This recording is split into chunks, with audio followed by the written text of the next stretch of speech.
Bienvenidos sean todos ustedes a esta sesión de repaso de conceptos y casos clínicos relativos a la cardiopatía isquémica.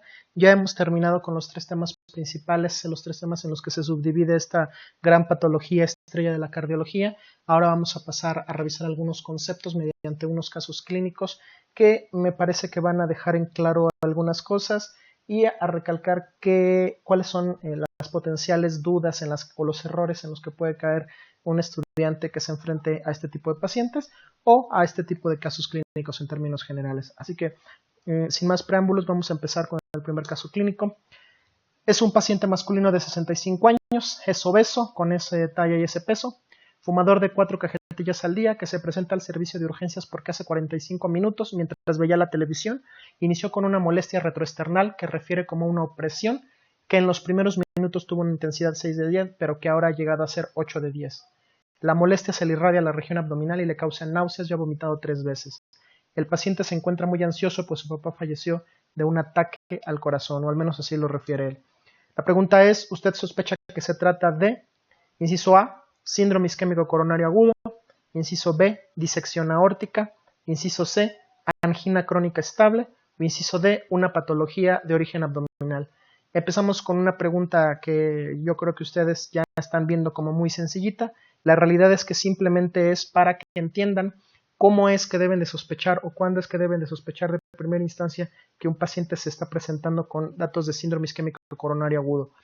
¿Por qué no puede ser una disección aórtica o por qué no se debe de sospechar? Porque las características del dolor no son las típicas. El dolor de la angina de la disección aórtica es en la región central del tórax, sí, pero se irradia la región posterior y tiene una sensación de desgarro que es muy común que presenta el paciente y además se presenta desde el principio en su máxima intensidad. En este caso el paciente inició con 6 de 10 y progresivamente llegó a 8 de 10. Eso es cierto que la llegada de 6 a 8 pudo haber sido rápida, pero la disección aórtica desde el principio es de máxima intensidad.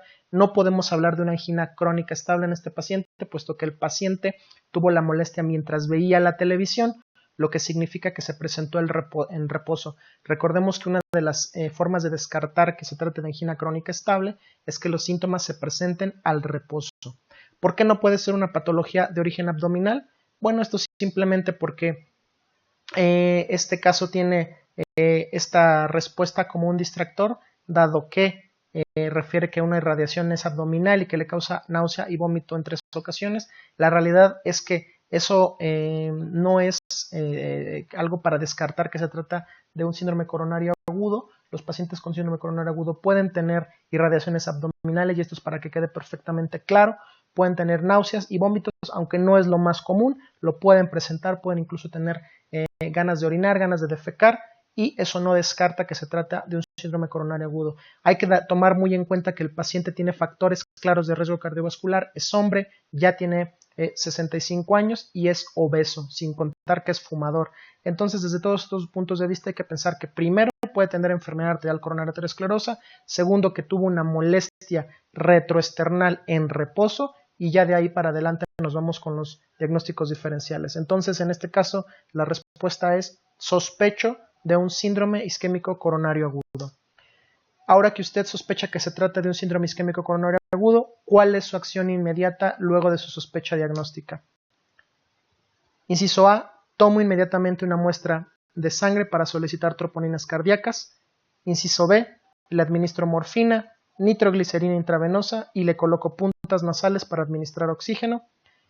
Le realizo un electrocardiograma de 12 derivaciones. Inciso D, inicio administración de ácido acetilsalicílico, clopidogrel, atorvastatina y heparina. Inciso E, inicio trombolítico en un plazo no mayor a 10 minutos del diagnóstico.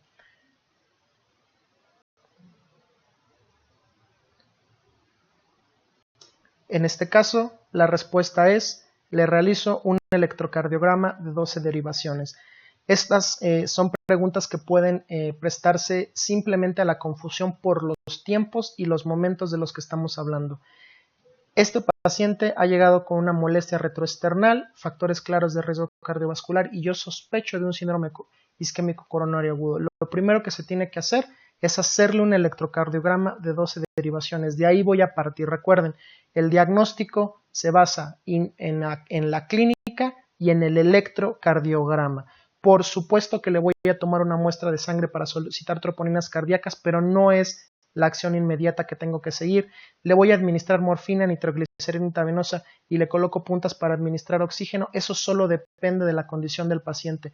Morfina, si la molestia es lo bastante intensa, nitroglicerina intravenosa no tiene una indicación sistemática en todos los pacientes, y las puntas nasales ya les recordamos que solamente para los pacientes que tienen saturación de oxígeno que es menor del 90%. Me voy a regresar un poco otra vez para que vean que el paciente tiene claros datos de riesgo cardiovascular y que está muy ansioso. Entonces podríamos aquí pensar que administrar morfina es lo más indicado, pero de ahí ya nos iríamos al error de las puntas nasales para administrar oxígeno. Entonces, aunque una de las opciones pueda estar bien, una de las partes de la respuesta pueden estar bien, tienen que fijarse bien que pues todo corresponda.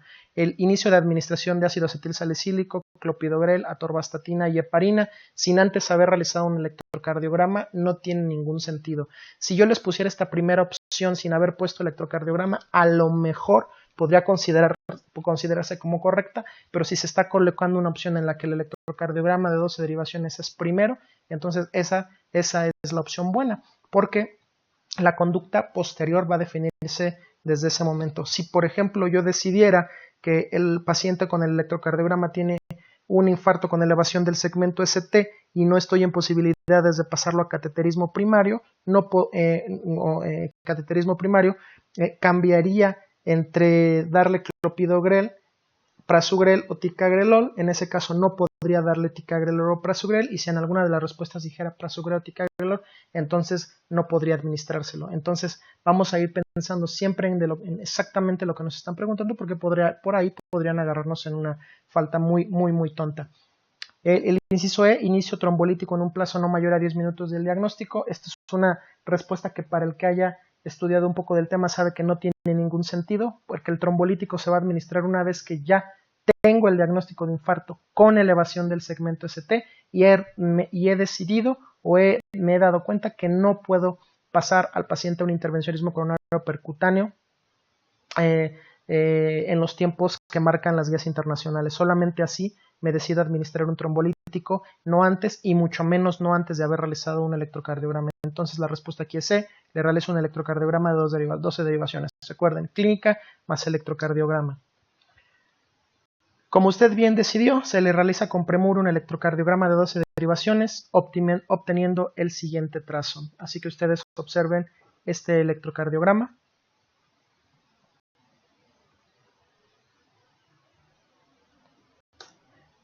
En esta otra diapositiva lo continúo colocando el trazo. La pregunta sería, ¿cuál es su diagnóstico? Inciso A, angina inestable con elevación transitoria del segmento ST. Inciso B, infarto con elevación del segmento ST en cara inferior. Inciso C, infarto con elevación del segmento ST anterior extenso. Inciso D, infarto con elevación del segmento ST anterior. La respuesta, infarto con elevación del segmento ST anterior. Esta es una pregunta que pueden responder si ustedes han estudiado y han repasado cuáles son las derivaciones que miran o que diagnostican el lugar del infarto dependiendo de cuáles son las derivaciones en donde se encuentra el segmento ST. Primer repaso es solamente la elevación del segmento ST localiza al infarto. Ni la depresión, ni las ondas Q, ni las alteraciones de la onda T localizan el infarto agudo. Solamente la elevación del segmento ST localiza el infarto. Angina inestable con elevación transitoria del segmento ST. Eso es imposible saber que estamos hablando de una angina inestable si todavía no tenemos troponinas. Lo único que puedo diagnosticar con un electrocardiograma y la sintomatología es que es o no es un síndrome isquémico coronario agudo, pero yo no puedo hacer la diferenciación entre angina inestable e infarto sin elevación del segmento CT, así que algo tan específico como decir que es angina inestable, que es un diagnóstico a posteriori, no puede ser. Lo de elevación transitoria solamente es un distractor. Por supuesto que una angina inestable puede tener elevación transitoria del segmento CT, pero es imposible que yo sepa que este es el caso. Infarto con elevación del segmento CT en cara inferior, claramente no lo es. La cara inferior se representa o es vista por las derivaciones 2, 3 y ABF. Esas son las derivaciones que miran a la cara inferior. Infarto con elevación del segmento ST anterior extenso. Recordar que lo de extenso significa que la elevación abarcó desde B1 hasta B6, abarcando D1 y ABL. Eso es un infarto anterior extenso. En este caso solamente la elevación abarca desde B1 hasta B4 y por lo tanto se trata solamente de un infarto con elevación del segmento ST anterior. En algún lugar podrían encontrar la terminología de anteroapical cuando llega hasta B4, B1 y B2 septal, B1 hasta B4 anteroapical o anterior. La realidad es que pueden encontrar sutiles diferencias entre una cosa y otra, pero definitivamente no es inferior y definitivamente no lleva el apellido extenso. Así que por descarte simplemente podríamos determinar que se trata de un infarto con elevación del segmento ST anterior. Observen la elevación del segmento ST. Aquí en B4 tal vez no sea tan pronunciada como en B3, pero definitivamente la tiene el paciente. Usted diagnostica un infarto de miocardio con elevación del segmento ST en cara anterior. Para este momento de que llegó el paciente, se le hizo el electro, han pasado 12 minutos. Su paciente ha sido monitorizado y se le encuentran los siguientes parámetros.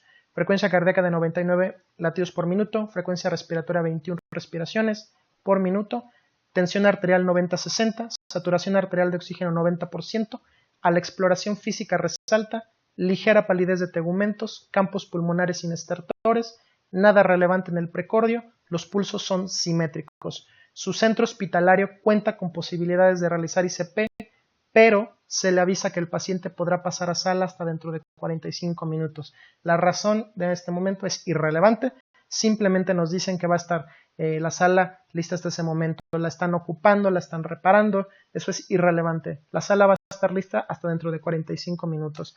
Entonces, ¿cuál es su siguiente acción terapéutica? Inciso A, inicio ácido acetil salicílico 300 miligramos, clopidogrel 600 miligramos, atorvastatina 80 miligramos, heparina no fraccionada 6000 unidades IV y preparo todo para administrar trombolítico. Inciso B, inicio aspirina 300, prasugrel 60, heparina no fraccionada 6000 unidades y preparo el traslado a centro hospitalario, a otro centro hospitalario.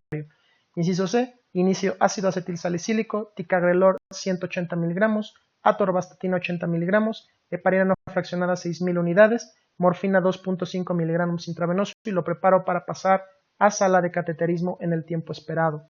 Inciso D, inicio ácido acetil salicílico 300 miligramos, clopidogrel 300 miligramos, atorvastatina 80 miligramos, heparina no fraccionada 6000 unidades y preparo todo para administrar trombolítico. E inciso E, ninguna de las opciones anteriores. ¿Cuál es su siguiente opción terapéutica? La respuesta aquí es inicio ácido acetil salicílico, ticagrelor 180, atorvastatina 80, heparina 6000 unidades, morfina 2.5 unidades y lo preparo para pasar a sala de cateterismo en el tiempo esperado. Aquí hay varias cosas que repasar. Lo primero es que los tiempos en los que nosotros tenemos que pasar a los pacientes a intervencionismo coronario percutáneo dependen de si el paciente se encuentra en un centro hospitalario que cuente o no cuente con la capacidad de pasar a intervencionismo coronario percutáneo. Aquí en este caso nuestro centro hospitalario sí cuenta con la posibilidad de realizar cateterismos y le pone ahí el caso, pero se le avisa que el paciente podrá pasar a sala dentro de 45 minutos. Eso es un distractor para que nosotros pensemos que tal vez no es un buen tiempo para pasar al paciente, que esos 45 minutos ya son prohibitivos. Si nosotros conocemos lo que dicen las guías, lo que dice la evidencia, una vez que nosotros nos sabemos en un centro con capacidad de ICP, tenemos hasta 60 minutos minutos para pasar al paciente a cateterismo coronario percutáneo, de tal manera que tenemos que proceder como procederíamos en cualquier otra circunstancia y pasaríamos al paciente, como bien dice aquí, en menos del tiempo que está previsto en las guías internacionales. Si el tiempo para que la sala estuviera listo fuera de más de 60 minutos, entonces pensaríamos en la trombólisis. Pero vamos a ver cómo podríamos encontrar un descarte de las demás opciones. El inciso A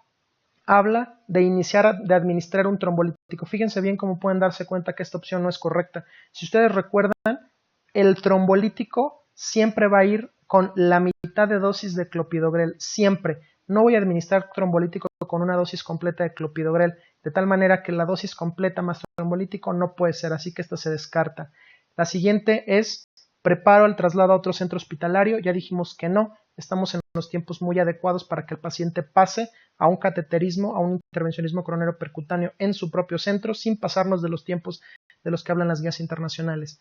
En el inciso D, inicio ácido acetilsalicídico, clopidogrel 300, atorvastatina 80, heparina fraccionada 6.000 unidades y preparo todo para administrar trombolítico. Todo esto resultaría correcto si el tiempo para pasar al paciente fuera más del que nosotros esperamos en un centro que tiene intervencionismo coronario percutáneo. Está la dosis correcta de clopidogrel, la dosis correcta de atorvastatina y solamente podríamos meternos en duda en la heparina no fraccionada porque recordemos que los pacientes que se les administra trombolítico solamente podemos tener una dosis máxima de heparina no fraccionada hasta de 4.000 unidades. Entonces aquí ya entramos un poco en conflicto. Primero porque el paciente puede pasar a ICP y en segundo porque el trombolítico siempre va con una dosis máxima de heparina no fraccionada de 4.000. Así que en esta simple pregunta podemos evaluar si nos acordamos de las dosis de los medicamentos elementales. No es necesario a lo mejor que se aprendan la dosis de fondaparinux, de vivalirudina o de los inhibidores de la glucoproteína 2B3A que son raros que se utilicen o que se pregunten. Ya dependerá de cada quien el nivel de memoria que tenga, pero estos son los medicamentos que más comúnmente se utilizan en las áreas de urgencia. Entonces sí tenemos que tener claro cuándo vamos a administrar una dosis más baja de alguno u otro. Inciso E, ninguna de las opciones anteriores. Aquí la realidad es que la opción C es la opción correcta.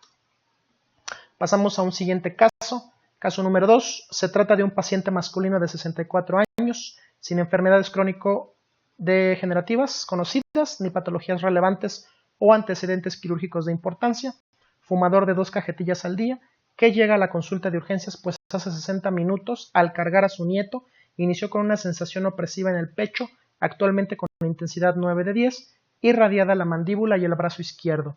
Usted lo pasa a área de choque. Mientras lo monitorizan, se le colocan los parches del electrocardiograma. Sus signos vitales son frecuencia cardíaca 125 latidos por minuto, frecuencia respiratoria 30, tensión arterial 90 sobre 60 milímetros de mercurio, saturación arterial de 88%. El paciente está ansioso y diaforético. A la exploración física tiene estertores en ambas bases pulmonares y el precordio tiene un tercer ruido. Pesa 75 kilogramos. Mucha atención en todos los datos que nos están dando en este caso clínico y vamos a proceder a la siguiente diapositiva. A este paciente se le realiza un electrocardiograma y se obtiene el siguiente trazo. O sea, obsérvenlo con bastante detenimiento. Si necesitan poner pausa al video, no pasa nada. Vamos a pasar a la siguiente diapositiva. Les mantengo el trazo ahí en pequeño. ¿Cuál es su diagnóstico? Inciso A, infarto con elevación del segmento ST anterolateral en choque cardiogénico. Inciso B, infarto de miocardio con elevación del segmento ST anterolateral más un infarto lateral alto antiguo. Inciso C, infarto de miocardio con elevación del segmento ST anterior extenso en Killip y Kimball 3. Inciso D, infarto de miocardio con elevación del segmento ST anterior extenso en Killip y Kimball 2. Y E, disección aórtica en choque cardiogénico. ¿Cuál es nuestra respuesta? Se trata de un infarto de miocardio con elevación del segmento ST anterior extenso en Killip y Kimball 2. Vamos a repasar claramente por qué no pueden ser las demás opciones o dónde está la clave de cada una de las opciones. No se trata de un infarto solamente anterolateral. Aquí tenemos que ponerle la el apellido de anterior extenso. Podrían encontrar anterolateral extenso. Puede variar las sutilezas de la terminología, pero la realidad es que cuando decimos extenso es que se abarca toda la región anterior y lateral, incluyendo la región lateral alta, es decir, incluyendo 1 y ABL. Aquí, como podemos ver, hay una elevación en 1, una elevación en ABL, y toda la cara anterior y lateral desde B1 hasta B5 está elevado. Si ustedes se acuerdan, hay cambios recíprocos en la cara inferior, 2, 3 y ABF tienen una depresión del segmento ST. Aquí es bastante claro cómo tiene una elevación muy pronunciada. De hecho, se corresponde con el estado clínico del paciente. Es un paciente que está ya taquicárdico, con un poco de taquipnea, tiende a estar un poco hipotenso y ya tiene estertores en las bases. Los estertores son la clave de las clasificaciones iniciales del Killip y Kimball. Recuerden ustedes que un paciente que no tiene estertores lo vamos a clasificar como Killip Kimball 1, un paciente con estertores en las bases pulmonares es un Killip y Kimball 2, un paciente en edema agudo pulmonar es un Killip y Kimball 3 y un paciente con choque cardiogénico es un Killip y Kimball 4. Póngale el estetoscopio a su paciente, escuchen a su paciente. En este caso se corresponde bien un anterior extenso con un Killip y Kimball 2. No se trata de un infarto anterolateral porque abarca 1 y ABL, lo que lo vuelve extenso.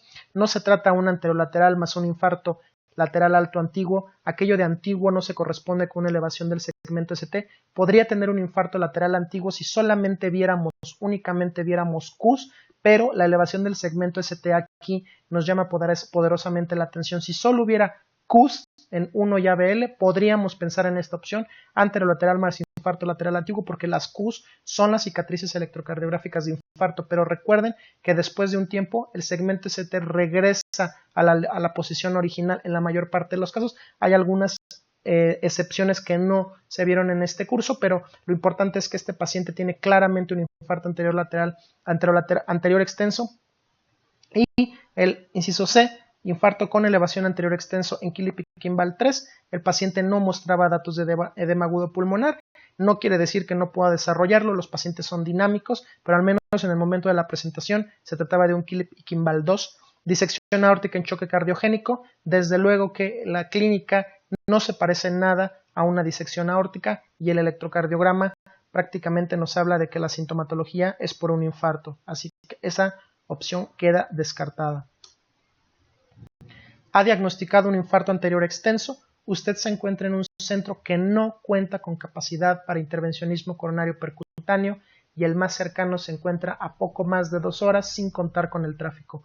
Usted decide, inciso A, inicia aspirina 300 miligramos, clopidogrel 600, heparina no fraccionada 5000 unidades, morfina 3 miligramos IV y procede con administración de 40 miligramos de tenecteplasa en bolo único intravenoso. Inciso B, inicia aspirina 300, prasugrel 60, heparina no fraccionada 4000 unidades, morfina 3 miligramos IV y se procede a la administración de 45 miligramos de tenecteplasa en bolo único. Inciso C, inicia aspirina 300, clopidogrel 300, heparina no fraccionada 4000 unidades, morfina 3 miligramos y se procede a la administración de 40 miligramos de tenecteplasa en bolo único intravenoso. Inciso D, inicia aspirina 300, ticagrelor 180, heparina no fraccionada 4000 unidades y procede a la administración de 40 unidades de tenecteplasa en bolo único intravenoso. Inciso E, usted decide trasladar al paciente al centro capaz de intervencionismo coronario percutáneo primario. Ahora bien, ¿cuál es la respuesta a esta pregunta? La respuesta es C. Inicia aspirina 300, clopidogrel 300, heparina no fraccionada 4000 unidades, morfina 3 miligramos y procede a la administración de 40 miligramos de tenecteplasa en bolo único intravenoso. ¿Por qué no pueden ser las demás opciones? Primero que nada hay que entender que me voy a ir a la última opción. Usted decide trasladar al paciente al centro capaz de intervencionismo coronario percutáneo primario.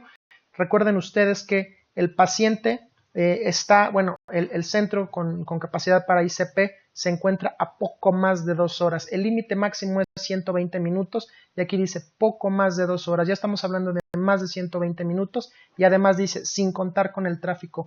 Eso es una forma de expresar que lo más probable es que va a ser un tiempo considerablemente mayor a 2 horas. Y entonces en estas circunstancias lo mejor es trombolizar al paciente. Aquí lo primero que tenemos que entender es que lo que tenemos que hacer es trombolizarlo. Ya que entendemos que la trombólisis es la opción principal, las demás opciones ya se pueden descartar. Fíjense bien, el inciso E queda descartado porque no lo voy a transferir, lo voy a trombolizar. El inciso A no queda descartado porque tiene una dosis que no es correcta tanto de clopidogrel como de parina no fraccionada. La dosis de clopidogrel es la mitad cuando voy a trombolizar, solamente le doy 300 miligramos y la dosis máxima de parina no fraccionada es de 4000 unidades. Así que ahí, a pesar de que la dosis de tenecteplasa es correcta, ya no puede ser.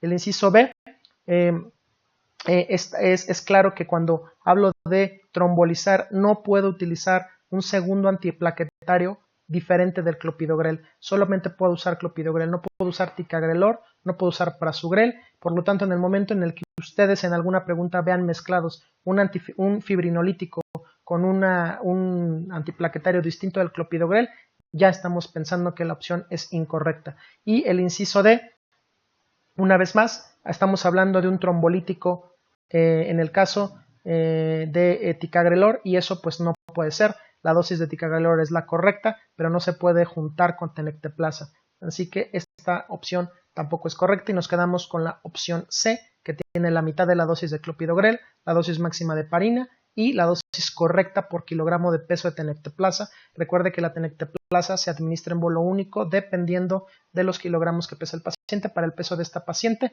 le tocan 40 miligramos. Usted decide correctamente trombolizar a su paciente. A los 60 minutos de iniciado el fibrinolítico, el paciente tiene una disminución de la elevación del segmento ST del 60% y ya casi no tiene dolor. Su frecuencia cardíaca es de 90, su TA es de 160 milímetros de mercurio, la frecuencia respiratoria es de 23 y la saturación arterial es del 92%. Se puede ver que el paciente en términos generales ha mejorado, sus signos vitales mejoraron, disminuyó el segmento ST y ya no tiene mucho dolor. Entonces, el siguiente cuestionamiento es, ¿cuál es la conducta correcta en este contexto? Inciso A, el paciente continúa monitorizado hasta 24 horas en la unidad coronaria y en dicho plazo pasa a realizar intervencionismo coronario percutáneo. Inciso B, el paciente continúa monitorizado hasta 24 horas en la unidad coronaria y luego pasa a cama regular monitorizada para decidir el mejor momento para el cateterismo. Inciso C, el paciente pasa a intervencionismo coronario percutáneo de rescate en forma urgente. Inciso D, el paciente tuvo una fibrinólisis exitosa y no requiere por tanto realizar de un cateterismo. Inciso E, el paciente tuvo falla a la fibrinólisis, por lo que debe realizarse una segunda trombólisis. Ahora bien, en esta pregunta intenta abordar varios conceptos que debieron haber quedado claro. El primero de ellos es ¿qué se considera una fibrinólisis exitosa? La fibrinólisis exitosa para fines de guías es aquella en la que desciende el segmento ST más del 50% de la elevación original. Aquí en este caso el paciente tuvo un descenso de la elevación del 60%, por lo cual se puede considerar una fibrinólisis exitosa. En general, el paciente también se le debería de haber quitado el dolor. Aquí lo dejan un poco al aire, dice, y ya casi no tiene dolor, no tiene que quitarse al 100% las molestias, pero sí tiene que haber tenido una disminución bastante considerable del mismo y lo más importante, el descenso del segmento ST, que habla de reperfusión. Así que, una vez que entendemos que el paciente tuvo una fibrinólisis exitosa, podemos pasar a ver lo que sigue. Hay que recordar qué es lo que se tiene que hacer después de una fibrinólisis exitosa. Así que aquí la respuesta correcta va a ser: el paciente continúa monitorizado hasta 24 horas en la unidad coronaria y en dicho plazo pasa a realizar intervencionismo coronario percutáneo. Aquí la clave es, no importa que la fibrinólisis haya sido exitosa o no, el paciente tiene que pasar a realizarse posteriormente un intervencionismo coronario percutáneo. ¿Cuál va a ser la diferencia en tiempos? Es que si es fallida, se pasa de urgencia a la brevedad posible. Si es exitosa, tenemos de 2 a 24 horas para pasarlo, ya digamos, con más tranquilidad, y durante ese tiempo tiene que estar monitorizado en la unidad coronaria. Así que fue una fibrinólisis exitosa y aún así debe de pasar en las primeras 24 horas a realizársele un cateterismo y una angioplastía si es que lo requiriera el paciente. El inciso B refiere que se va a monitorizar 24 horas, pasar después a una cama regular y ya después decidir el momento del cateterismo, lo cual es incorrecto porque tiene que pasar en las primeras 24 horas a cateterismo después de la trombólisis. Entendemos que en determinados centros hospitalarios, por cuestiones que van más allá de lo médico, cuestiones administrativas y de recursos, pudieran estos tiempos cambiar un poco, pero bueno, nosotros aprendemos lo que se debe de hacer, lo que está mejor estudiado, lo que está evidenciado, y ya después podremos entender que en diferentes lugares se tengan que hacer o ajustar los tiempos de forma distinta por causas no médicas. Pero bueno, el inciso C, el paciente pasa a intervencionismo coronario percutáneo de rescate en forma urgente. No puede llamarse de rescate porque la fibrinólisis fue exitosa. Podría ser correcta esta opción si la fibrinólisis no hubiera sido exitosa, que no es el caso.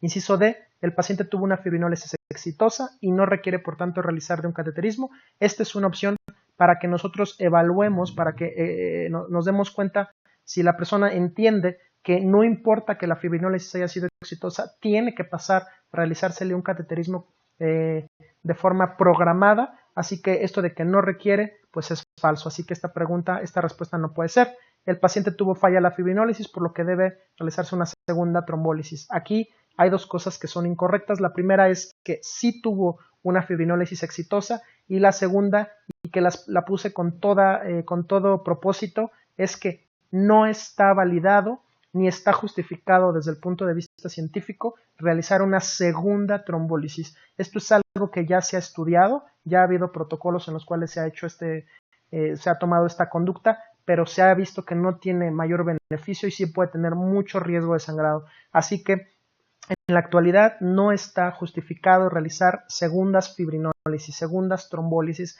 en un paciente, ni que la haya tenido fallida la primera, ni que haya sido exitosa. Así que esta respuesta nos sirve para dos cosas: reafirmar que es una trombólisis exitosa y aprender que no se pueden realizar segundas trombólisis. Nuestro tercer caso se trata de una femenina de 50 años, diabética de 20 años de evolución, maltratada, hipertensa con regular control y obesa, talla de 160 centímetros, peso 85 kilogramos, que acude a urgencias de su hospital pues hace alrededor de 3 horas, mientras aspiraba su alfombra, inició con una molestia que define entre pesadez y escozor detrás de la mama derecha que se le irradia a brazo derecho y la región epigástrica. En el momento en que usted la revisa, su dolor es 6 de 10, aunque refiere que lo puede tolerar bien, motivo por el cual tardó tanto en acudir a revisión. Estamos hablando de 3 horas. Signos vitales: TA 145/110, frecuencia cardíaca 85 latidos por minuto, frecuencia respiratoria 20 respiraciones por minuto, saturación arterial 93%. Aquí el cuestionamiento es: ¿cómo procede usted? Inciso A, su dolor es probablemente no cardíaco, de modo que le doy analgésico y la mando a casa con datos de alarma. Inciso B, sospecho que puede tratarse de un Zika y la monitorizo y realizo un electrocardiograma. Inciso C, pienso que se trata de una angina estable atípica y le realizo un electrocardiograma esperando encontrarlo normal.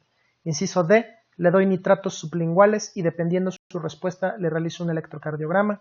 Inciso E, inicio en forma inmediata aspirina, clopidogrel, atorvastatina y heparina. ¿Cómo procede usted?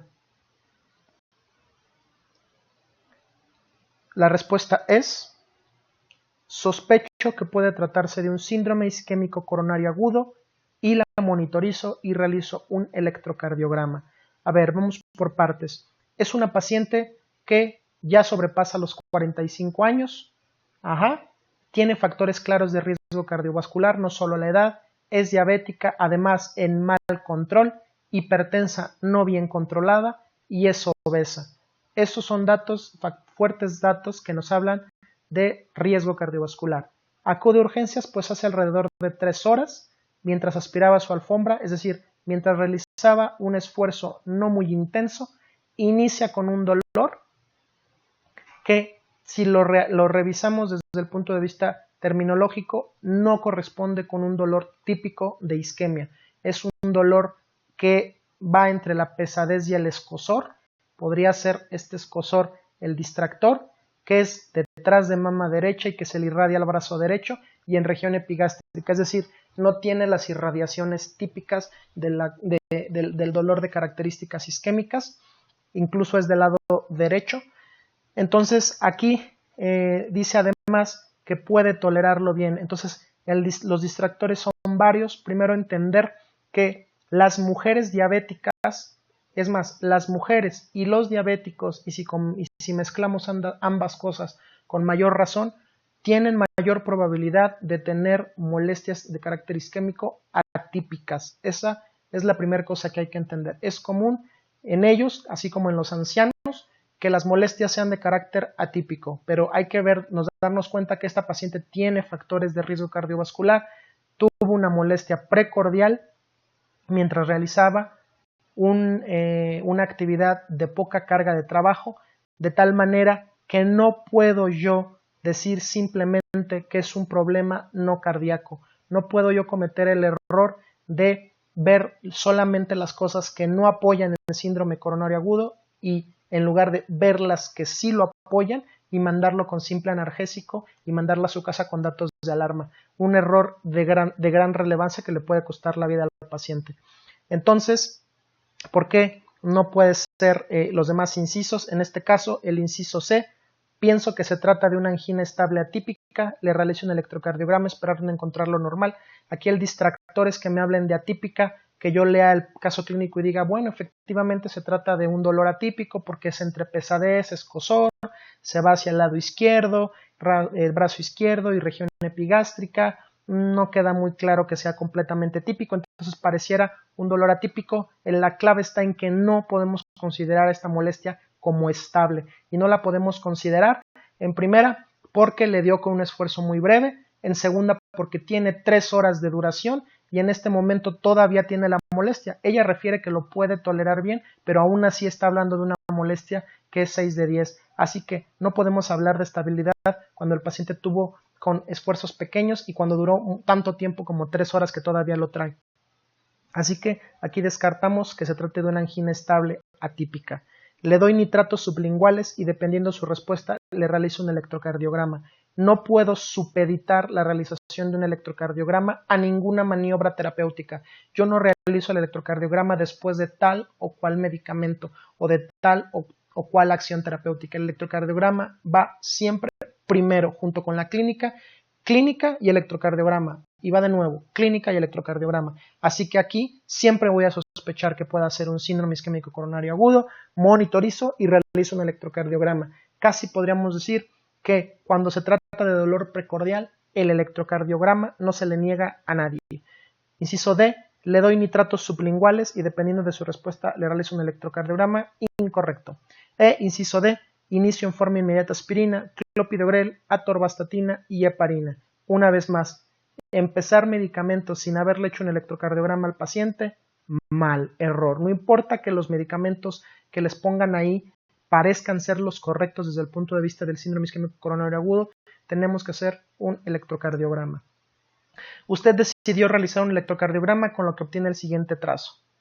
Observamos este trazo.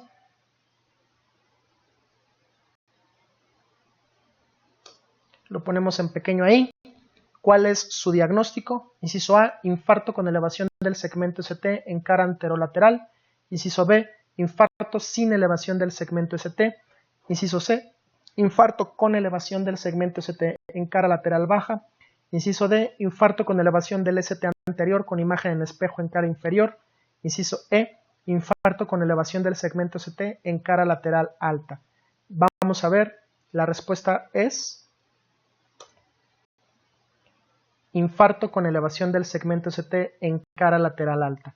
Es muy claro, muy evidente, si ustedes han estudiado las derivaciones otra vez que ven cada cara del corazón, sabrán que la cara lateral alta está vista por las derivaciones D1 y ABL. Y este electrocardiograma tiene únicamente elevación en esas dos derivaciones. No hay ninguna otra derivación que tenga elevación del segmento ST. Aquí podemos ver como distractores estas depresiones importantes del segmento ST en la cara inferior, pero vamos a ver, infarto con elevación del segmento ST en cara anterolateral, no hay ninguna elevación del segmento ST de B1 a B4 o ni de B1 a B6, no existe elevación del segmento ST.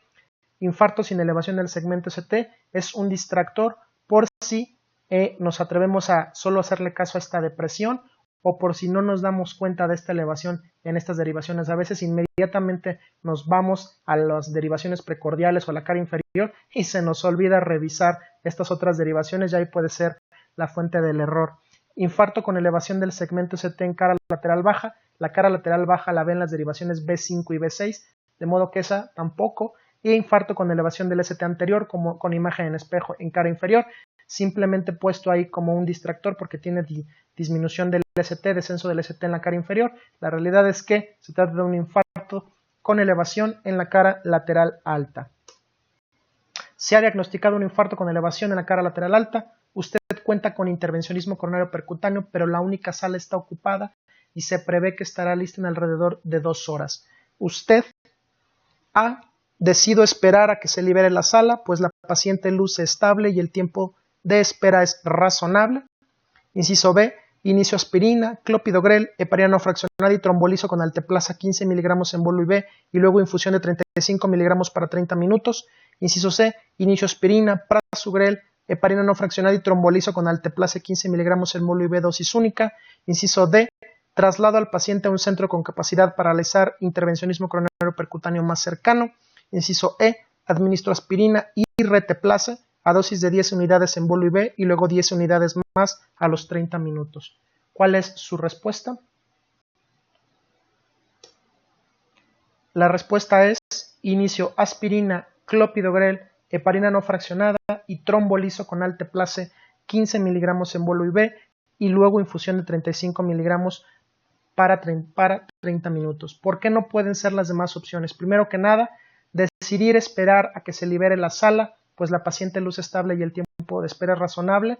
Nunca en ningún lado nos dicen que el paciente con elevación del segmento ST, cuando esté estable, pueda yo tomarlo como un factor para poder esperar más tiempo del que está descrito. No importa cuán estable luzca el paciente, yo no me debo de pasar de los tiempos porque los pacientes con síndrome isquémico coronario agudo son dinámicos y en cualquier momento el paciente puede desestabilizarse, así como la paciente pudo llegar estable, la paciente puede desestabilizarse en cualquier momento e incluso caer en choque cardiogénico, morir incluso, así que no es razonable pensar que porque luce estable un paciente me puedo dar el tiempo para esperar.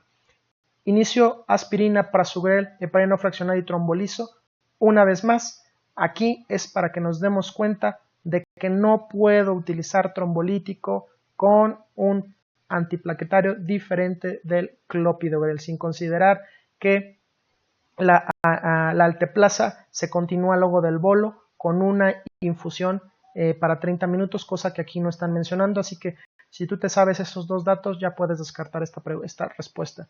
Traslado al paciente a un centro con capacidad para realizar ICP más cercano. Esta respuesta no es correcta simplemente porque en ningún momento nos dicen qué tan cercano está ese centro para realizar intervencionismo coronario percutáneo. Si estuviera a la vuelta de la esquina a 20 minutos a lo mejor podría ser razonable, pero mientras no nos den el dato de cuánto tiempo me voy a tardar, no puedo yo pensar que es más factible mandar a un paciente a otro lado que hacerle una trombólisis en mi propio centro, y más pensando que después de la trombólisis puedo pasarlo a un intervencionismo con un tiempo que se ajuste a las guías internacionales. Aquí en el inciso D, administro aspirina y reteplasa, dosis de 10 unidades en bolo y luego 10 unidades más a los 30 minutos. Una vez más, ¿cuál sería el potencial error de esta? Sería darnos cuenta que la administración de aspirina y reteplasa nunca van juntas, siempre tengo que pensar en administrar las demás cosas, los demás medicamentos antitrombínicos que van junto con la medicación fibrinolítica, así que en principio de cuentas, aunque la dosis del fibrinolítico sea correcta, tengo que pensar en que las demás opciones tengan que cuadrar también, así que esta opción no es correcta. A los 90 minutos de la trombólisis, la paciente ya no tiene dolor y el electrocardiograma no ha tenido cambios en el segmento ST, de modo que usted A. prepara a la paciente para ICP de rescate a la brevedad. Inciso B. La paciente ya no tiene dolor, de modo que la trombólisis ha sido exitosa y no requiere cateterismo. Inciso C. La paciente paciente ya no tiene dolor, de modo que la trombólisis ha sido exitosa y puede pasar a cateterismo entre 2 y 24 horas de tiempo. Inciso D, deben iniciarse inhibidores de la glucoproteína 2B3A.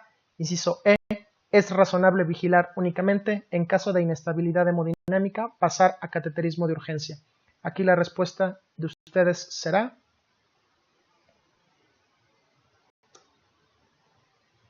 respuesta correcta A, prepara a la paciente para intervencionismo coronario percutáneo de rescate a la brevedad. Aquí hay que recordar nuevamente los criterios de trombólisis exitosa implican descenso de más del 50% del segmento CT, cosa que no tuvo esta paciente. A pesar de que ya no tenga dolor, podría ser el efecto de los medicamentos que administré originalmente, un efecto transitorio que me está enmascarando que todavía hay isquemia que está todavía presentándose y por lo tanto fue una trombólisis no exitosa. Cuando la trombólisis no es exitosa, lo que sigue es preparar al paciente para un intervencionismo coronario percutáneo de rescate. Es una de las formas de estrategia fármaco-invasiva. Inciso B dice, la paciente ya no tiene dolor, de modo que la trombólisis ha sido exitosa y no requiere cateterismo. Hay dos errores principales en esta aseveración. Primero, que la ausencia de dolor no define completamente el éxito de la trombólisis. Y segundo, que aunque la trombólisis haya sido exitosa, no exime de realizarse cateterismo coronario percutáneo. Inciso C, la paciente ya no tiene dolor, de modo que la trombólisis ha sido exitosa y puede pasar a cateterismo entre 2 y 24 horas de tiempo. Aquí puede ser un distractor porque efectivamente cuando la trombólisis es exitosa, la paciente puede pasar a cateterismo con este lapso de tiempo. De hecho, es el lapso de tiempo que ponen las guías para pasar al paciente después de una trombólisis exitosa. Aquí el error es que está en que la trombólisis no fue exitosa. Así que es un distractor bastante bueno, ¿no? Porque puede uno pensar que si fue exitosa, este es el tiempo correcto en el que tiene que pasar, pero la trombólisis no fue exitosa. Inciso D, deben iniciarse inhibidores de la glucoproteína 2B3A. Ni siquiera hay una justificación para iniciar esto en el caso de una trombólisis fallida. Creo que esta es la opción que todos supieron que definitivamente no era la buena. Inciso E, es razonable vigilar únicamente en caso de inestabilidad hemodinámica, pasar a cateterismo de urgencia. Podríamos equivocarnos, podríamos errar al pensar que cuando el paciente tiene SICA sin elevación del segmento ST, uno de los criterios para pasar de urgencia a cateterismo es la inestabilidad hemodinámica, pero este es un caso de SICA con elevación del segmento ST. Aquí no es lo que estamos esperando que se inestabilice hemodinámicamente. Aquí el paciente ya fue a trombólisis y si fue a trombólisis pasa sí o sí a cateterismo. Dependiendo la situación particular, pasa de urgencia de rescate o pasa con 2 a 24 horas de tiempo de retraso. Entonces, inciso E no puede ser. La siguiente es una aseveración falsa respecto a los antitrombínicos. Inciso A, el clopidogrel debe darse a la mitad de la dosis, 300 miligramos, cuando se planea dar fibrinólisis como estrategia de reperfusión. Inciso B, no debe utilizarse prasugrel o ticagrelor cuando se planea dar fibrinólisis como estrategia de reperfusión. Inciso C, los inhibidores de la glucoproteína 2B3A evitan la agregación plaquetaria mediada por fibrinógeno. Inciso D, el prasugrel está contraindicado en pacientes con menos de 60 kilogramos de peso. E inciso E, la hipertensión arterial severa es una contraindicación absoluta para la fibrinólisis. La respuesta es: la hipertensión arterial severa es una contraindicación absoluta para la fibrinólisis. Aquí la clave está en entender que mientras que la hipertensión arterial severa incontrolada sí es una contraindicación para la fibrinólisis, no así en los pacientes de primera instancia. Es decir, si yo logro controlar la hipertensión en el área de urgencias, puedo administrar el trombolítico. Solamente cuando me sea imposible controlar esa hipertensión, entonces se vuelve una contraindicación la fibrinólisis. El clopidogrel se da a la mitad de la dosis, eso es correcto. No se usa ninguno de estos dos medicamentos cuando hay fibrinólisis, eso es correcto. Los inhibidores de la glucoproteína 2B3A evitan la agregación plaquetaria mediada por fibrinógeno, eso también es correcto. Y el clopidogrel está contraindicado en pacientes con menos de 60 kilogramos de peso, también en mayores de 75 años y también en pacientes con antecedente de EBC isquémico reciente. Entonces, la respuesta, la hipertensión arterial severa es contraindicación absoluta para la fibrinólisis. Un caso 4, un paciente con dolor torácico retroesternal típico de isquemia acude a urgencias y se presenta con el siguiente electrocardiograma. Vean bien este electrocardiograma, bonito electrocardiograma, por cierto. ¿Cuál cree usted que es la arteria responsable del infarto? Habíamos hablado un poco sobre arterias responsables del infarto. No ahondamos demasiado en este tema, pero aprovecho este caso clínico para hacer una pequeña anotación al respecto. Inciso A, coronaria derecha.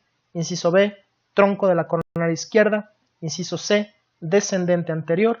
Inciso D, obtusa marginal. Inciso E, descendente posterior. La respuesta es, obviamente, la coronaria derecha. Ahora bien, primero que nada vamos a ver qué tipo de infarto tiene. Tiene un infarto con elevación del segmento ST, con una elevación en la cara inferior. 2, 3 y ABF. Si ustedes se dan cuenta, también tiene una elevación en B5 y en B6. ¿Cómo le llamarían ustedes a esto? Esto es una combinación de derivaciones a las cuales no se hizo alusión previamente y que por lo tanto quise yo aprovechar este electrocardiograma para ponerlo. Si tiene elevación inferior y lateral, simplemente le pongo de nombre un infarto inferolateral. La realidad es que no tiene mucha ciencia ponerle este nombre. Este es un infarto inferolateral que puede estar causado por circunfleja o puede estar causado por coronaria derecha. Cuando hablamos de anatomía coronaria, vimos perfectamente cómo estaba la irrigación de la cara inferior y lateral y vimos cómo podía ser compartida por circunfleja y coronaria derecha. Aquí la clave está en que la coronaria derecha es más probable que la circunfleja cuando la elevación del segmento ST en D3 es mayor que la elevación en D2. Eso sí lo vimos cuando vimos el tema de infarto con elevación. Aquí es claro que la elevación del segmento ST es mayor en la derivación D3, por lo tanto es la coronaria derecha. El tronco de la coronaria izquierda y la descendente anterior nos darían cambios sobre todo el tronco, nos darían cambios en toda la cara anterior. Si se hubiera tapado el tronco, tendríamos cambios en la cara anterior extensa, tendríamos todas las 6 derivaciones precordiales, 1 y ABL muy probablemente elevados. Si tuviéramos una elevación en la descendente anterior, estaría tomado toda la región septal, apical y lateral baja. Y si hubiera sido un infarto de circunfleja, podría ser o sea, en este caso obtusa marginal, que es rama de la circunfleja, podría ser un infarto inferior o un infarto lateral únicamente, y un infarto de la arteria descendente posterior se podría manifestar clínicamente como un infarto inferior inicialmente, porque recordamos que cuando hay dominancia derecha, la descendente posterior es rama de la coronaria derecha, así que en primera instancia lo más probable es que nos encontráramos con un infarto de la arteria coronaria derecha. Así que aquí la respuesta es coronaria derecha. Caso 5, un paciente de 72 años acude a urgencias, pues no alcanzó turno en consulta regular, refiere tener episodios de dolor precordial opresivo con irradiación a brazo derecho, que le suceden siempre que sube a la segunda planta de su casa. Comenta que hace alrededor de 3 meses tuvo un intenso dolor en el pecho que le duró alrededor de 1 hora y luego desapareció. No acudió a urgencias en aquel momento. Típico paciente que no alcanzó la consulta regular, la consulta externa, y decide acudir a urgencias para toda nuestra molestia, para todo el dolor de nuestro trabajo. Normalmente las áreas de urgencias son áreas que están siempre muy ocupadas y bueno, no es infrecuente que nos encontremos con este tipo de pacientes. Pero entonces, vamos a ver, este paciente tiene son episodios de dolor precordial, son opresivos, tiene irradiaciones no tan típicas y siempre le pasan cuando sube a la segunda planta. Usted, inciso A, sospecha un síndrome isquémico coronario agudo tipo angina inestable. Inciso B, lo envía a su consulta regular a realizarse estudio para investigar isquemia.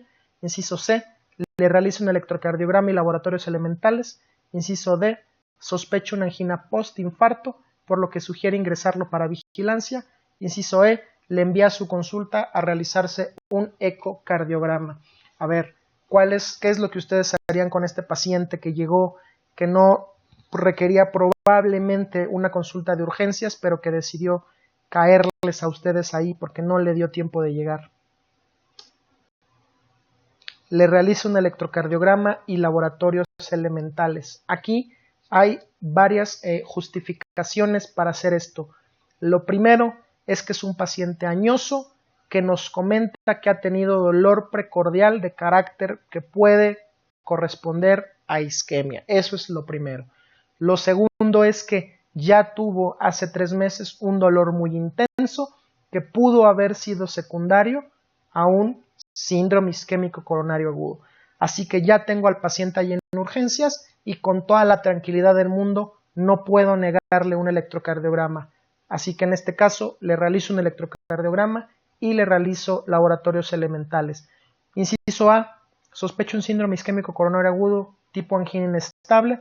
No puedo yo ser tan específico como para decir que el paciente tiene angina inestable, pero antes de eso ni siquiera el paciente está con síntomas de carácter isquémico. El paciente no llegó con clínica de dolor torácico. Él tiene dolor torácico que le viene cuando sube a la segunda planta de su casa, es decir, siempre que sube le duele, y cuando le duele a un paciente con el mismo nivel de esfuerzo físico, estamos hablando de angina estable. Entonces la clínica del paciente es de angina estable. En este momento no tiene dolor, no ha referido aumento de la intensidad ni de la frecuencia de los dolores anginosos, así que ni del umbral tampoco, así que no podemos hablar de una sospecha de síndrome isquémico coronario agudo y menos aún de tipo de angina inestable. Inciso B, lo envió a consulta regular a realizarse un estudio para investigar isquemia. Esto podría ser parcialmente correcto, pero no podemos dejar ir a nuestro pacientito sin al menos hacerle un electrocardiograma, y menos si sabemos que pudo haber tenido un síndrome isquémico coronario agudo hace 3 meses. Ya tener un electrocardiograma basal ya es pues es un avance para ese paciente que no se ha estudiado para nada. Inciso D, sospecho una angina postinfarto, por lo que sugiero ingresarlo para vigilancia. Esta respuesta puede tener una trampa, porque si yo les estoy poniendo aquí que hace 3 meses tuvo un intenso dolor en el pecho, que pudo haber sido un infarto, y ahora ha estado con episodios de dolor, podría yo pensar, bueno, después de un infarto, el dolor siempre es angina inestable. El dolor anginoso postinfarto es angina inestable. En algún momento yo les había comentado eso, pero aquí hay que hacer unas matizaciones. La angina o el dolor anginoso se considera postinfarto hasta un mes después del infarto. En su momento no hice esta matización, en este momento la hago. Angina postinfarto es cuando la angina se presenta hasta un mes después del infarto. Posterior a este mes ya no la puedo llamar angina postinfarto. Entonces, desde esta perspectiva, esta respuesta no es correcta. Y luego dice, por lo que sugiere ingresarlo para vigilancia. La angina postinfarto es una angina inestable por pura definición, pero este paciente tiene una angina crónica estable. No quiere decir que no haya tenido un infarto, pero ahorita lo que tiene es una angina crónica estable. Inciso E, le envió a su consulta a realizarse un ecocardiograma. También podría beneficiarse el paciente de un ecocardiograma, de lo mismo que un estudio para investigar isquemia, pero otra vez no le podemos negar el electrocardiograma a nuestro pacientito que ya tuvo probablemente un infarto y que ahorita trae enfermedad arterial coronaria aterosclerosa. El electrocardiograma que le hacemos muestra el siguiente trazo. Lo observamos. Lo seguimos manteniendo en pequeñito. En base a este electrocardiograma usted concluye, inciso A, se trata de un electrocardiograma normal. Inciso B, se trata de un infarto anterior antiguo. Inciso C, se trata de un electrocardiograma con alteraciones inespecíficas. Inciso D, se trata de un síndrome isquémico coronario agudo. Inciso E, se trata de un infarto inferior antiguo. La respuesta es, se trata de un infarto inferior antiguo. A ver, el infarto inferior antiguo se ve por las huellas electrocardiográficas de necrosis. ¿Cuál es la huella electrocardiográfica? La cicatriz de un infarto, las ondas Q patológica. En uno de los casos clínicos anteriores vimos que no podíamos considerar la elevación del segmento ST como una huella de infarto, pero sí las ondas Q. Entonces este paciente tiene ondas Q en ABF, ondas Q en 3 y ondas Q en 2. Así que tiene ondas Q en 2, 3 y ABF. La cara inferior, puedo decir que el paciente tuvo un infarto en esa región que ya fue, ya tiene tiempo, ya se estableció, ya pasó todo completamente, quedó una huella cicatriz por medio de una onda Q. Incluso aquí el paciente en 2 y ABF todavía tiene invertida la onda T, pero ya pasó todo. Aquí no se le hizo nada, el paciente no tuvo reperfusión, perdió gran parte del miocardio en esa cara. No es un electrocardiograma normal, desde luego que no, las ondas Q no son normales. Se trata de un infarto anterior antiguo. Aquí podría ser un distractor porque las R's aquí en la progresión de B1, B2 y B3 son pequeñitas, pero la realidad es que todavía tiene R's, no llegan a ser complejos QS. Se trata de un electrocardiograma con alteraciones inespecíficas, no tiene nada de inespecífico, unas ondas Q grandotas, profundas, patológicas, en más de 2 derivaciones que ven la misma cara. Recuerden, las ondas Q no localizan el infarto de miocardio agudo, pero aquí sí estamos hablando de un infarto antiguo, nos dicen dónde estuvo, dónde está la cicatriz. Se trata de un síndrome isquémico coronario agudo, no puede ser un síndrome isquémico coronario agudo, no porque este electrocardiograma no pueda estar en ese contexto. Podría el paciente tener un SICA sin elevación del segmento ST y tener este electrocardiograma, pero sabemos que no es un síndrome isquémico coronario agudo porque el paciente no tiene síntomas compatibles. Síndrome isquémico coronario agudo, síntomas más electrocardiograma. Finalmente se trata de un infarto inferior antiguo. Respecto a los síntomas actuales del paciente, ¿qué opina usted? Inciso A, se trata de una angina crónica estable y debe estudiarse. Inciso B, se trata de una angina crónica estable, pero ya sabemos que se trata de un paciente isquémico, por lo que no amerita estudiarse. Inciso C, se trata de molestias de origen no cardíaco. Inciso D, se trata de una angina crónica estable, amerita únicamente ajustar tratamiento farmacológico basado en la evidencia. Inciso E, ninguna de las opciones anteriores es correcta. La respuesta es: se trata de una angina crónica estable y debe estudiarse. Creo que ya había adelantado desde antes que se trataba de una angina crónica estable, pero aquí la clave puede estar en que el pensar que ya sabemos que es isquémico significa que no tenemos que estudiarlo. La realidad es que el paciente podría tener otras lesiones de las cuales nosotros no tenemos idea. Si ya no tiene miocardio viable en la cara inferior porque ya se infartó, pero ahorita está teniendo nuevos eventos de enfermedad arterial coronaria estable, es decir, de angina estable, puede tener otros territorios en riesgo, podría estar teniendo riesgo de infarto en otra cara, así que este paciente debe de estudiarse. Ya sabemos que es isquémico, pero debe de estudiarse para ver qué es lo que está pasando actualmente.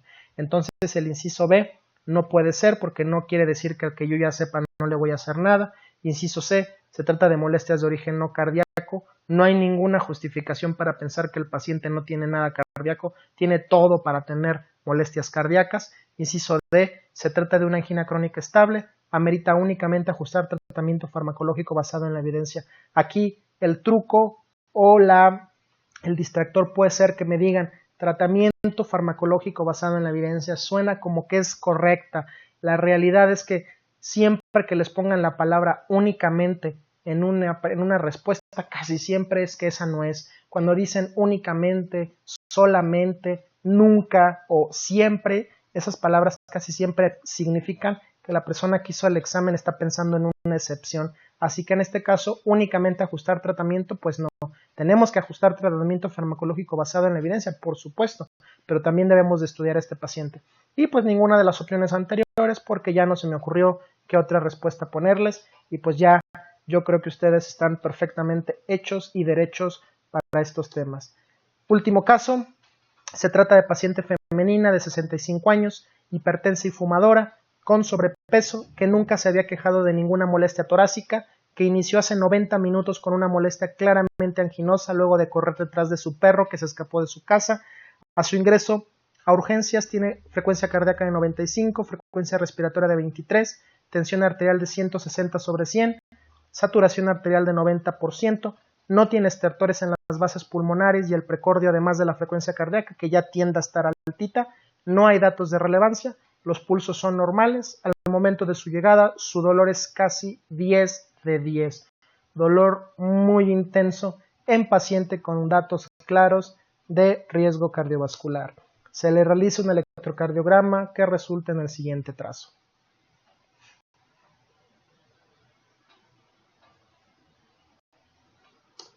Se los pongo otra vez aquí en pequeñito. ¿Cuál es su diagnóstico? Inciso A, un infarto de miocardio con elevación del segmento ST. Inciso B, un infarto de miocardio sin elevación del segmento ST.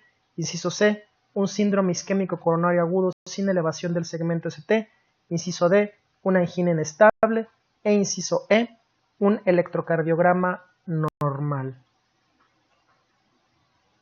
¿Ustedes piensan? La respuesta correcta es un síndrome isquémico coronario agudo sin elevación del segmento ST. Para estos momentos ustedes ya no tienen la menor duda de por qué ninguna de las otras opciones es correcta. Un infarto de miocardio con elevación del segmento ST tendría que tener elevación del segmento ST, cosa que no existe en este electrocardiograma. Les puse específicamente este porque aquí en B1, que me voy a regresar al verlo más grande, pareciera como que quisiera tener una elevación, sin embargo la consigna es que tiene que tener una elevación en dos o más derivaciones contiguas, dos o más derivaciones que vean la misma cara. Una no es suficiente, de por sí no me queda claro esta elevación, pero si yo pensara que lo fuera, no podría ser únicamente una derivación, tiene que ser al menos dos derivaciones. No es un infarto con elevación. Un infarto de miocardio sin elevación del segmento ST, yo no puedo saber a priori si se trata de un infarto sin elevación del segmento ST. El hecho de ponerle infarto significa que el paciente ya tiene las troponinas. Solamente puedo decir infarto antes de las troponinas cuando tiene elevación del segmento ST. Si se trata de un infarto sin elevación, solamente puedo diferenciar entre infarto sin elevación y angina inestable con las troponinas, con los biomarcadores. Entonces, hasta no saber si están los biomarcadores positivos o negativos, no puedo yo distinguir entre angina inestable e infarto sin elevación. Ahora, aquí me gusta mucho esto porque podrían irse ustedes con el distractor de que la paciente tiene mucho dolor, tiene un dolor casi 10 de 10. Uno esperaría que con un dolor tan intenso se tratara de un infarto con elevación. La realidad es que la angina inestable puede ser así de intensa. El dolor no tiene una relación directa con el tipo de síndrome coronario del que estamos hablando. Otra vez, una angina inestable, yo no puedo saber si se trata de una angina inestable o de un infarto. Solo puedo ponerle el nombre genérico de síndrome isquémico coronario agudo sin elevación del segmento ST. Y bueno, si ustedes ya pusieron medianamente atención a estas pláticas, sabrán que no se trata de un electrocardiograma normal.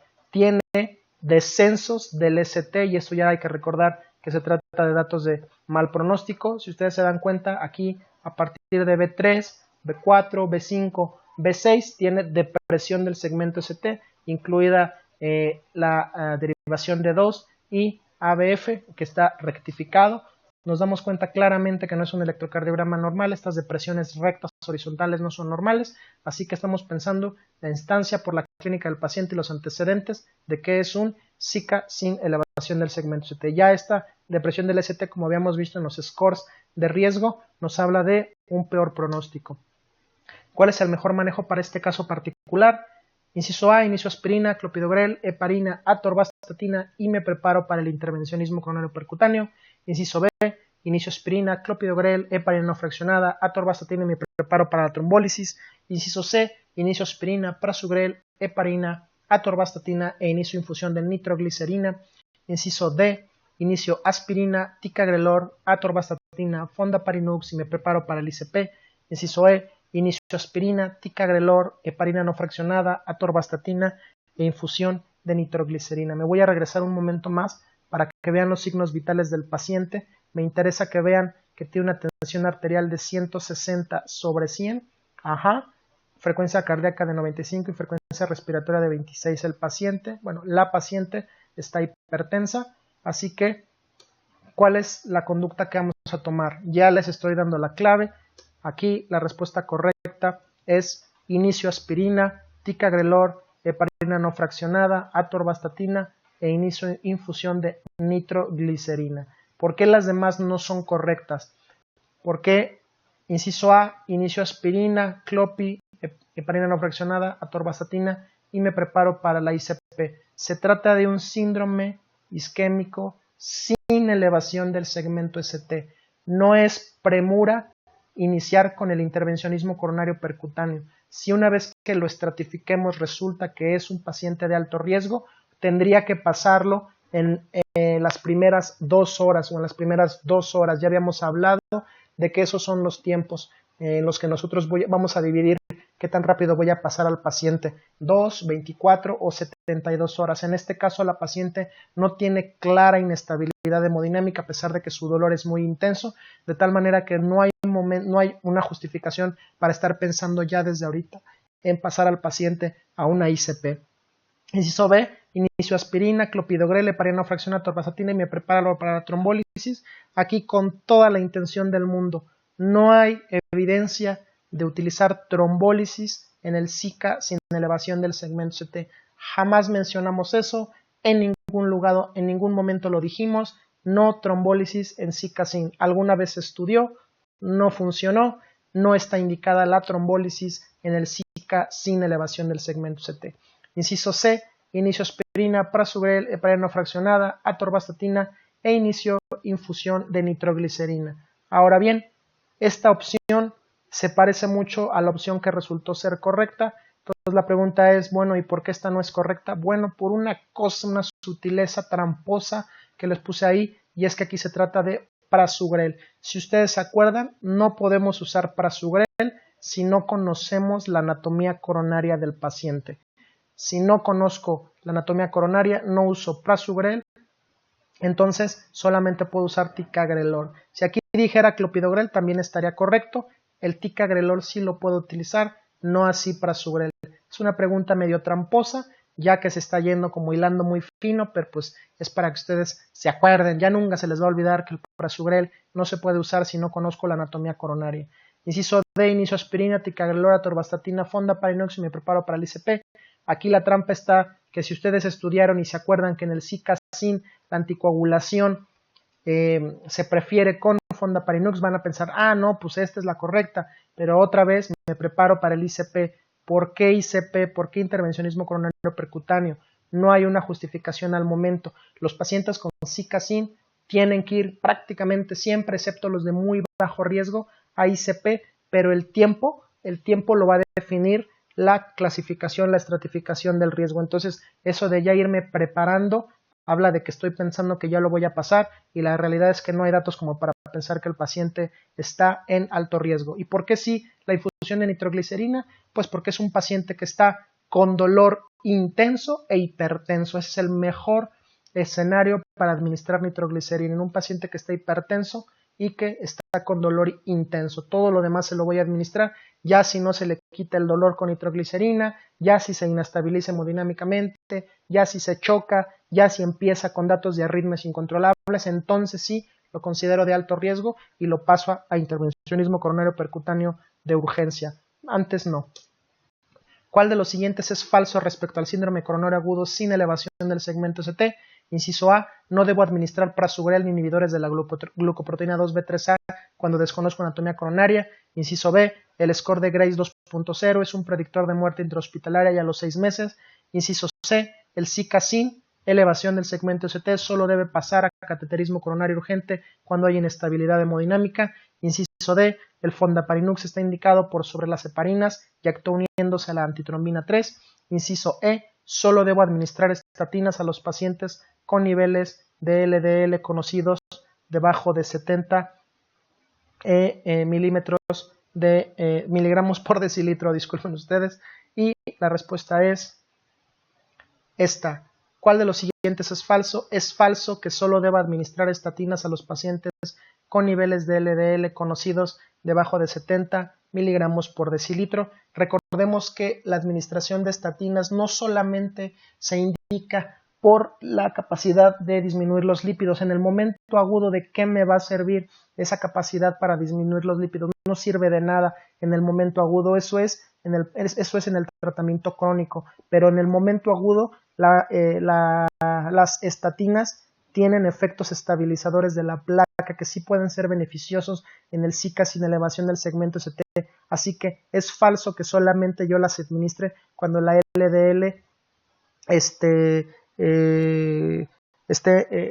por debajo de esté por arriba de 70 miligramos por decilitro. Así que ahí está el error fundamental de pensar que esa es la respuesta correcta, ¿no? Entonces, lo falso es esto.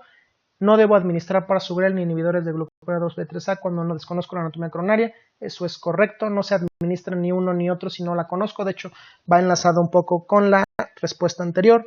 El score de Grace 2.0 es un predictor de muerte intrahospitalaria y a los 6 meses. Eso es correcto. El Zika-Sin solo debe pasar a cateterismo coronario urgente cuando hay inestabilidad hemodinámica.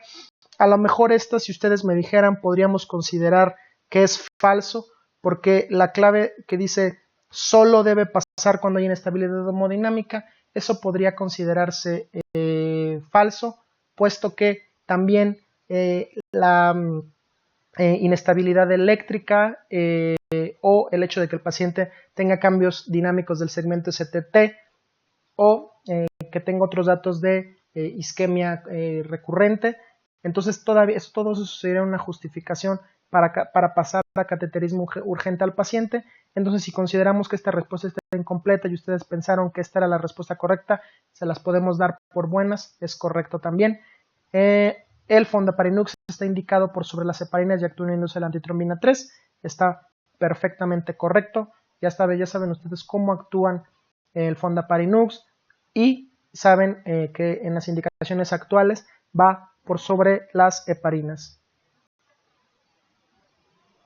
Y bueno, finalmente, solo debo administrar estatinas a los pacientes con niveles LDL conocidos debajo de 70, pues ya dijimos que eso es falso, ni siquiera aunque dijera arriba de 70, porque no es la razón para administrar estos medicamentos. Así que bueno, aquí una fe de ratas, probablemente el inciso C también era correcto. Yo creo que ya estaba yo cansado y ustedes me perdonarán que esté escribiendo alguna que otra burrada, pero bueno. Con esto me despido de esta clase de repaso de casos clínicos. Espero que les haya servido bastante. Una vez más, les agradezco por la atención. Espero que en todo lo que se propongan en lo que viene tengan mucho éxito. Hasta luego.